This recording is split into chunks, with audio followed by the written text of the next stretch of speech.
हमारे यहाँ पाकिस्तान में अक्सर कहा जाता है कि खुदा दुश्मन को भी कोर्ट कचहरी के चक्कर ना लगवाए, और इसकी ये वजह नहीं है कि आप नहीं चाहते कि किसी की ज़िंदगी में परेशानियाँ ना आएँ, क्योंकि जिन मामलात के लिए आपको कोर्ट जाना पड़ता है वो ज़िंदगी से ताल्लुक़ रखते हैं। लेकिन ये मसला और ये मरहला इतना टीडियस है और इतना सब्र आज़मा है, तभी आप कहते हैं कि भाई अल्लाह ताला इससे सबको बचाए। लेकिन क्या ये सिस्टम्स बेहतर नहीं हो सकते? क्योंकि किसी भी कम्युनिटी और ख़ास तौर पे पाकिस्तान जैसे माशरे की अगर बात की जाए जो डिवर्स है, जहाँ पे यकीनन 25 करोड़ की आबादी है, यानी दुनिया के आप सबसे ज़्यादा आबादी के लिहाज से बड़े ममालिक समझे जाते हैं, तो हमारे पास सिस्टम्स इन प्लेस होना बहुत ज़रूरी है। आज ख़ास तौर पे बात करेंगे कि हमारे कोर्ट्स में इतने पेंडिंग केसेस हैं क्यों, और अगर हम इनको स्पीड अप करना चाहते हैं तो क्या कोई हम इंटरवेंशन कर सकते हैं। इसको मैं इनोवेशन तो नहीं कहूँगी, क्योंकि जितनी भी आपको इंटरवेंशन के लिए चीज़ें मिलें, यानी मिसाल के तौर पे सालिसी किरदार मिले, निगोसिएशन की बात की जाए, आपस में बैठकर तनाज़े को सुलझाने की बात की जाए, तो ये आपको इसके रूट्स हमारे कल्चर, हमारे माशरे में मिलेंगे। तभी एक जिरगा, एक बिरादरी सिस्टम हुआ करता था। लोग समाज की बात करते थे, समाज के कुछ सेड और अनस्पोकन रूल्स होते थे जिसके मुताबिक फ़ैसले लिए जाते थे या इंसाफ के तकाजे पूरे किए जाते थे। लेकिन जब से इंग्लिश लॉ, और यकीनन इसकी तारीख भी हमारे अगर इस खत्ते में देखा जाए तो तकरीबन 300-400 साल पुरानी अब हमें नज़र आती है, इसकी वजह से हमारे पूरे के पूरे जस्टिस सिस्टम में क्या तब्दीली आई और अब क्या मज़ीद इसमें इंटरवेंशन की ज़रूरत है। आइए ज़रा इसका अहाता करते हैं। आज हमारे साथ मौजूद हैं मोहम्मद शाहज़र इलाही, जिनका ताल्लुक ईगल एड से है, लेकिन लीगल एड्स के साथ साथ I was just listening to him, he is an impact practitioner, और यकीनन चाहेंगे कि माशरे में ये मस्बत तब्दीली आ सके। और जब लोगों से जुड़कर, कम्युनिटी के मामलात सुनकर आप इस तरह के सजेशंस सजेस्ट करते हैं, तो आपके पास वज़न भी होता है, इंसाइट भी होती है, और आप लोगों के मामलात को बेहतर समझते भी हैं। अस्सलाम वालेकुम Shahzar, thank you so much for making time for us. Thank you so much for having me and you doing some wonderful work. मुझे पता है कि आप पंजाब की हुकूमत से मुंसलिक रहे हैं, उनके मुख्तलिफ प्रोग्राम्स को रोल आउट करने में। आजकल किस रोल में हैं Shahzar, and what is your key focus these days? Sure. मेरा ताल्लुक जी लीगल एड सोसाइटी से। Legal aid society non government organisation है जिसकी बुनियाद जस्टिस नासिर असलम जाहिद साहब ने, जो former chief justice Sindh high court हैं, सुप्रीम कोर्ट के भी रहे, उन्होंने 2013 में रखी थी। और आजकल हमारे साथ जस्टिस आरिफ हुसैन खिलजी, अनदर जज ऑफ द सुप्रीम कोर्ट, वो मुंसलिक हैं, बैरिस्टर हया ईमान जाहिदा CEO। इस इदारे का मकसद बेसिकली ये है कि वो तमाम लोग जो इंसाफ चाहते हैं, वो किसी न किसी डिस्प्यूट में एम्ब्रॉयल्ड हैं, बट देर इकोनॉमिकली और सोशली वल्नरेबल, वो उनको कनेक्ट कराया जाए जस्टिस सिस्टम के साथ इन अ वे दैट्स वेरी एफिशिएंट। सो हमारा जो काम करने का तरीक़ाकार है वो ये है कि हम एक फ़िलासफ़ी पे बिलीव करते हैं, which is a globally recognised philosophy. उसको कहते हैं know the law, use the law, shape the law. Know the law का मतलब ये है कि आपके कम्युनिटी में गांव गोट की सतह पे घर घर तक इंसाफ की डिमांड क्रिएट हो, लोगों को ये पता चले कि मेरा बुनियादी हक जो आइन में दर्ज है वो क्या है। सो ये they start demanding justice.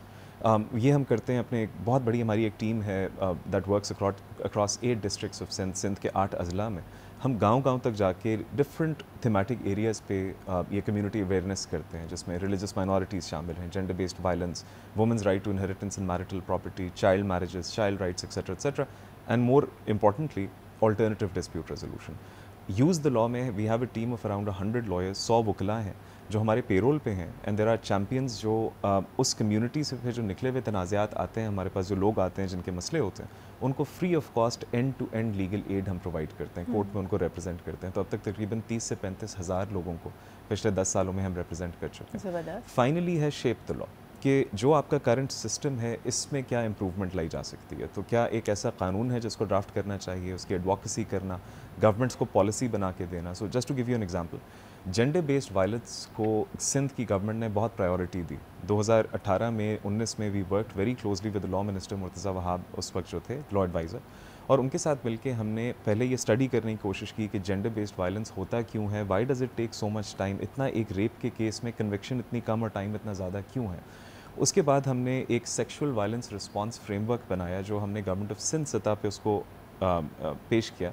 And now the government of Sindh has created a multi sectoral coordination committee, जिसको चीफ सेक्रेटरी हेड करते हैं, UNFPA और लीगल एड सोसाइटी मिलकर उसमें टेक्निकल सपोर्ट देते हैं। And you will be very happy to know, yesterday कल JPMC में एक anti rape crisis cell launch हुआ है, विच बेसिकली मीन्स कि अब एक victim of rape from that vicinity उसको रियासत के पास नहीं जाना पड़ेगा, रियासत उसके पास आएगी। शी विल ओनली और he will only have to come to that ARCC and the centre के अंदर फिर स्पेशलाइज्ड इन्वेस्टिगेशन ऑफिसर भी आएगा, SHO FIR दर्ज करने भी आएगा, मेडिको लीगल भी उधर ही होगा, प्रोसिक्यूशन भी उधर ही होगी, और उसके अलावा जो उसका एक साइकोथेरेपी है वो भी उसको वहीं पे ट्रॉमा काउंसलिंग दी जाएगी। These are all brilliant interventions. लेकिन मुझे बताएं, जो हम लोग जैसे बात कर रहे हैं कि अक्सर डिस्प्यूट पे अगर मीडिया उसको रिपोर्ट करती है या मुझे पता चले कि मेरे किसी मोहल्ले में, मेरी कम्युनिटी में किसी के साथ ज़्यादती हुई है, आपने नोटिस किया होगा कि हमारे माशरे में जाहरियत इतनी ज़्यादा है कि we want speedy justice and we want extreme measures कि बस आप रेट्रिब्यूटिव एक्शन की तरफ फ़ौरन जाएं।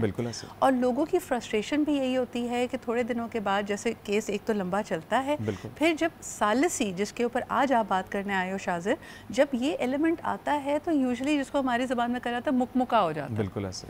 तो अब how will effective mediation happen in this scenario? So there two things जिसको समझने की बहुत ज़रूरत है। एक तो ये कि पाकिस्तान में ऑलरेडी सालिसी के कानून आ चुके हैं, it's already part of the law. हर सूबे ने अपना अपना एक अल्टरनेटिव डिस्प्यूट रेजोल्यूशन का एक एक्ट उन्होंने लेजिस्लेटिव असेंबली से पास करवा लिया हुआ है। सिंध में CPC के अमेंडमेंट को ही चेंज किया गया।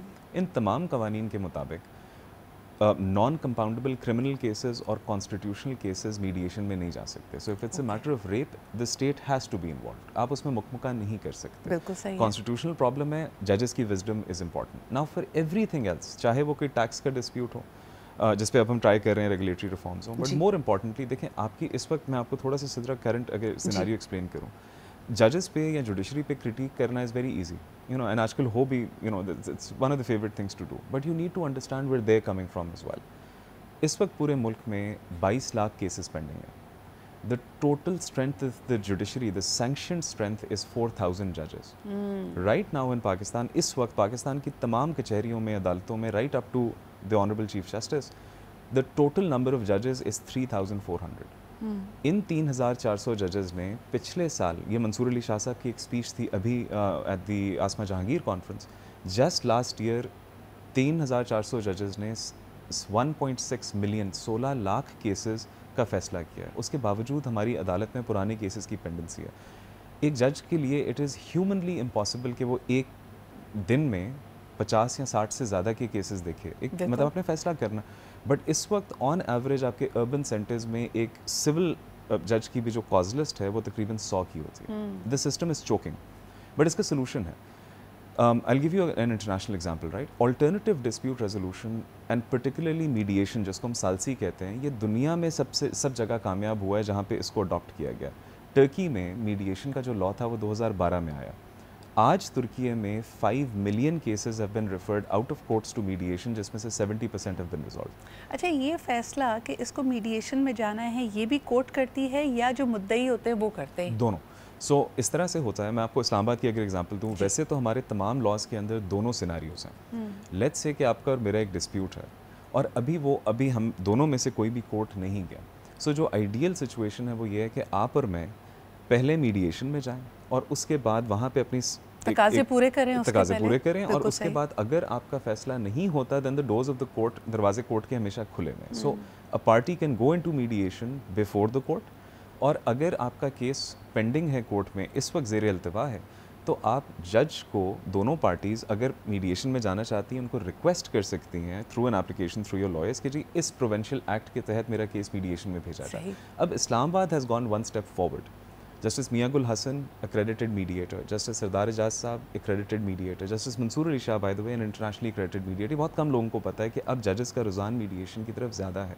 इस्लामाबाद में उन्होंने क्या किया है कि इस्लामाबाद में they've come up with practice directions from the high court, Islamabad mediation practice directions. इस प्रैक्टिस डायरेक्शन के तहत जब आप पहली दफ़ा कोर्ट में दोनों पार्टीज अपीयर होती हैं तो आपके सामने एक फॉर्म दिया जाता है। उस फॉर्म में ये लिखा होता है कि आप हमें बताइए कि आपको क्यों लगता है कि ये अदालत ही वो फोरम है जो आपका केस रिजॉल्व कर सकती है। So the lawyers have to give an argument, and if you can't then you need to say कि do I consent to mediation, मैं चाहता हूँ कि मेरा मामला आप पहले मीडिएशन में भेज दें। बिल्कुल सही। अभी तक हमने वहाँ पे कोर्ट नेक्स्ट मीडिएशन सेंटर बनाया इस्लामाबाद में, चीफ जस्टिस आमिर फारूक साहब की ज़रिए सरबराही।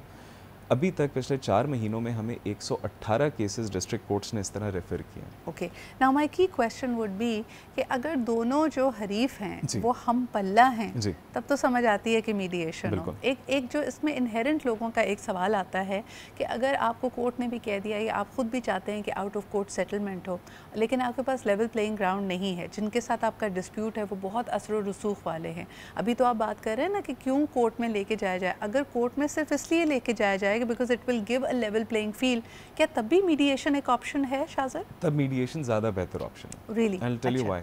जो असर व रसूख वाली पार्टी है वो अपने वकला के थ्रू, कोर्ट प्रोसेसेस के थ्रू वहाँ पे भी अपना असर दिखा सकती है। बिल्कुल सही। मीडिएशन, आई एम मीडिएटर जी, I am notified by the ministry of law and justice. Mediator की बाकायदा तौर पे अब कानून के मुताबिक एक 40 घंटे की ट्रेनिंग होती है मिनिमम।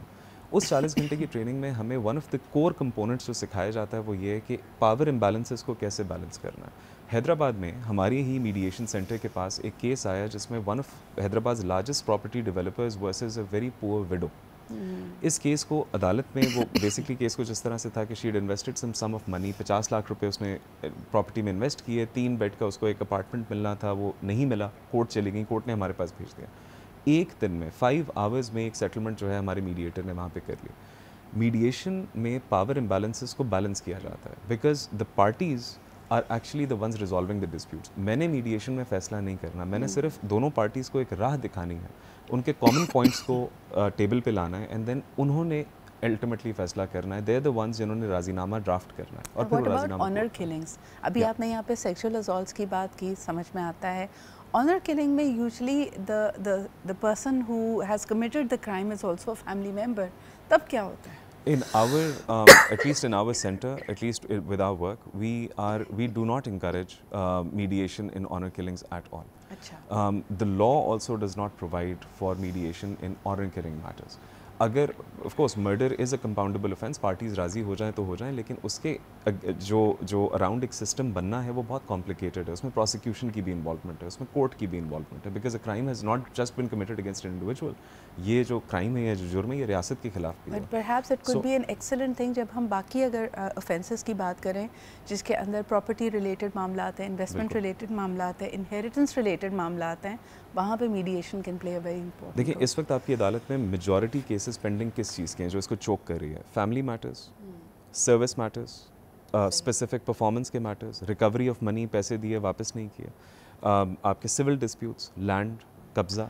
अगर आप इन मामलात को मीडिएशन की तरफ रेफ़र कर देते हैं सो आपकी अदालतें 60 to 70% वो जो बॉटल नेक है वो ब्रीदिंग स्पेस। अब वो ब्रीदिंग स्पेस कहाँ यूज़ होगी? वो ब्रीदिंग स्पेस यूज़ होगी किडनैपिंग, मर्डर, रेप, ये सीरियस हीनियस जो क्राइम्स हैं उनके ज़्यादा एक्सपीडिएंट ट्रायल्स के लिए। बिल्कुल सही। And I think it will also go a long way in improving our confidence in the justice system as well. ये जो हमारे यहाँ लोगों का ख्याल है अदालतों में ना जाने का या जस्टिस के ऊपर जो हम एक होपलेसनेस का शिकार हैं, तभी हमें लगता है माइट इज़ राइट, क्योंकि हमारे जो मुश्किलात हैं, हमारे जो फ़ैसले होने उनका रिज़ल्ट हमें नहीं आ रहा होता।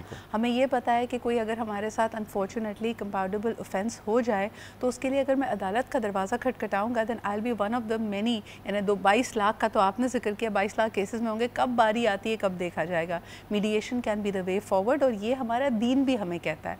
हमें कहा जाता है कि आप सालिसी का किरदार अदा करें, दूसरे को अच्छा मशवरा दें, डिस्प्यूट्स को रिजॉल्व करें, बल्कि यहाँ तक कि अगर आप दीन की तरफ देखते हैं तो बशारतें दी गई हैं आपको कि 2 मुसलमान या 2 मोमिनों के बीच में, 2 फरीकैन के बीच में अगर मामला मसालिहत से हल कराया जाता है तो आपको कई गुना उसका सवाब भी मिलता है। So thank you so much for being here, Shazir, and for showing us this way, rather than कि आप एक adversarial position अपनाएं और दूसरे को अपना दुश्मन समझकर चलें।